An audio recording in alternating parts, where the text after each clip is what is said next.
Pacific, honey bunch. Don't he get sore? Oh, I wasn't there. Go on, tell me. Well, now, here's a little. You enjoy your food so much, you eat it with a lot of... Gusto? Relish? Enthusiasm? Well, frankly, the word I had in mind was, noise.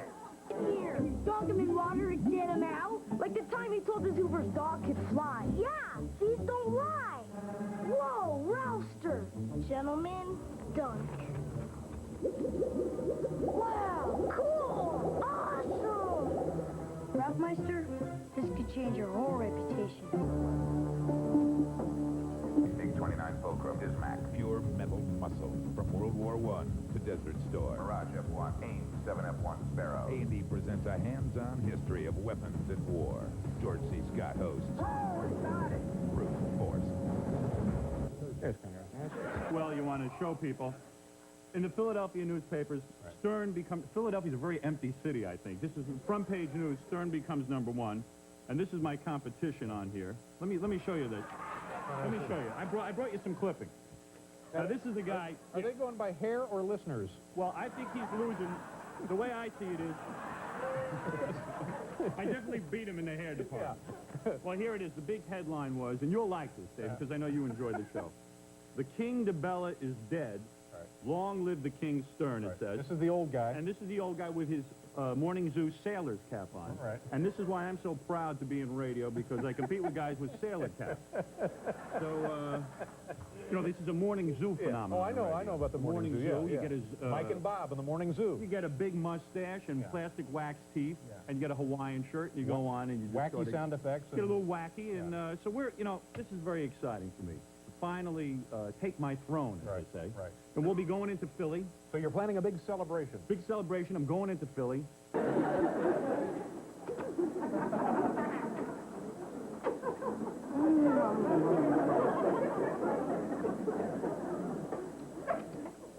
Yes, I do. I have to do something to drown out the sound of your clinking. I'm going stir crazy. Well, I beg your pardon.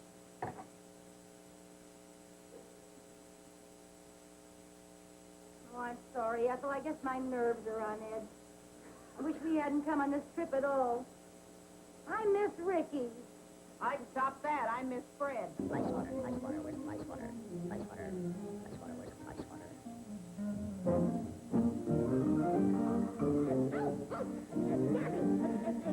Get me out of here.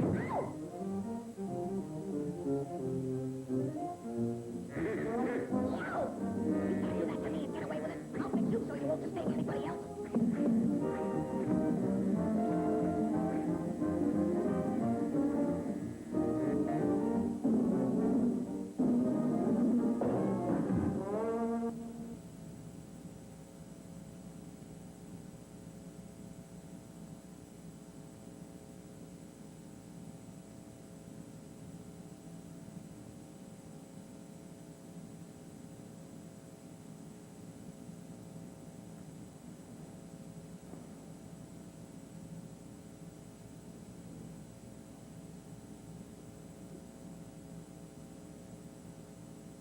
The counter now being at 425.13, does that complete what you described as a period of de-escalation, Captain? No, that's not the completed period. That goes, continue on to 428.20 in the de-escalated mode of no force. 428.20? Yes. Moving forward as indicated.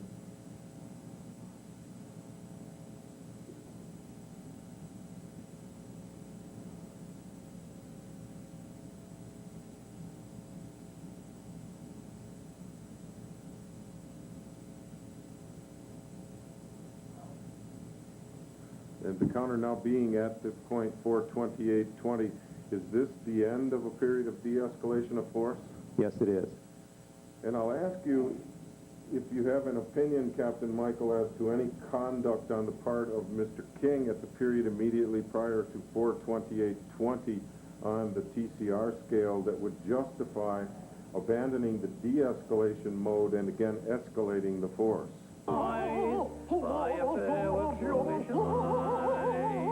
In the merry, merry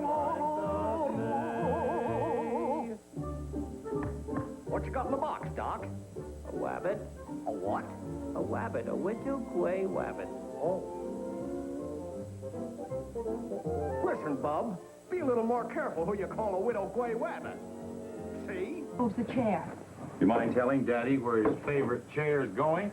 Well, darling, she does have to have something comfortable to sit on. And you're taking Nero up so she'll have an intellectual to talk to. Right. And now she looks like him. But hey, what am I, a beauty? Dames are put on this earth to weaken us, drain our energy, laugh at us when they see us naked. Painted in 1913. Predictably, this painting has often been treated as a prophecy of the Great War, out of which came the collapse of the Austro-Hungarian Empire, the creation of Weimar Germany, and the Russian Revolution of 1917.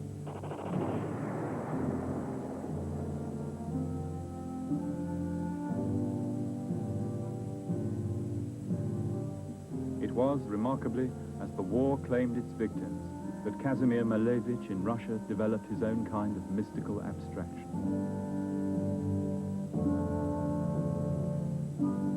This work, Red Square, was painted in 1915 and was part of a sequence of works often more complex, which he called suprematist. For him, these colored shapes floating in white, infinite spaces could convey the awe of religious experience. He, like the other mystics who put their faith in abstraction, kept aloof from the real apocalypse of 1914. In Kandinsky's words, when religion, science, and morality are shaken, when the external supports threaten to collapse, then man's gaze turns away from the outside world toward himself. Only client. He was only one of many acts on the Sid Biggs list. I have available a man who swallows live mackerel. Top 10 grounds now for justifiable homicide. Ah. As you know, here in New York City and all over the country, they're changing the penal code. These are those extreme things a person might do that could force someone else to kill them, and a jury would let them go free. Sounds like I'm explaining the rules, the password here. Yes. Here we go. Top 10 grounds for justifiable homicide. Number 10, using CB lingo. Number 9, talking loudly in a restaurant about your bladder infection. Number 8.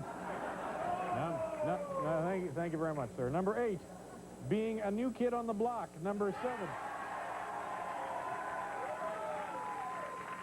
Number 7, looking at someone wrong. That's New York City only. Number 6, trying to start the wave. Number 5, repeatedly answering telephone by saying, yellow. Number 4, 2 words, vacation photos. Number 3, eating all the Cracklin' Oat Bran. Number 2, revealing the surprise ending to Ernest Goes to Jail.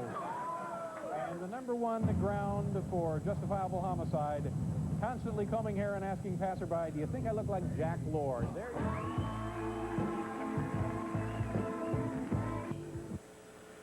Hi.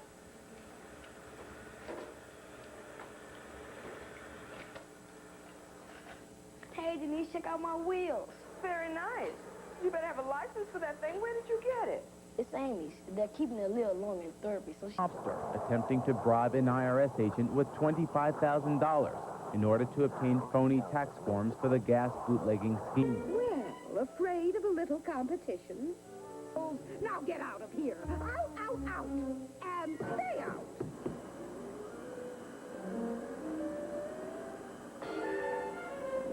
And tempt my fate. I need to be foolish, need to be crazy before it's too late.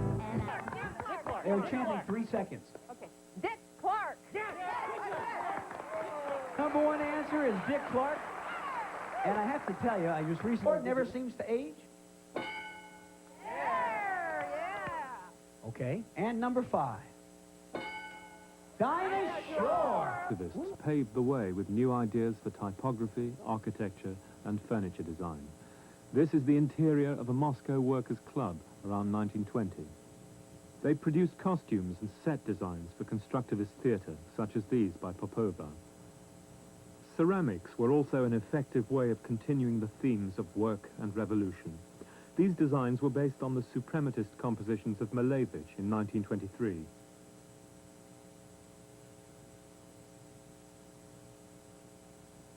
The revolution had given artists a unique opportunity to express their utopian visions. And this structure was to be the constructivist masterpiece. Vladimir Tatlin's tower, designed as a monument to celebrate the 3rd anniversary of the revolution. It would have been the Communist Party's headquarters. The sphere at the top was to be a broadcasting station, the cylinder an information center, the pyramid to house the secretariat.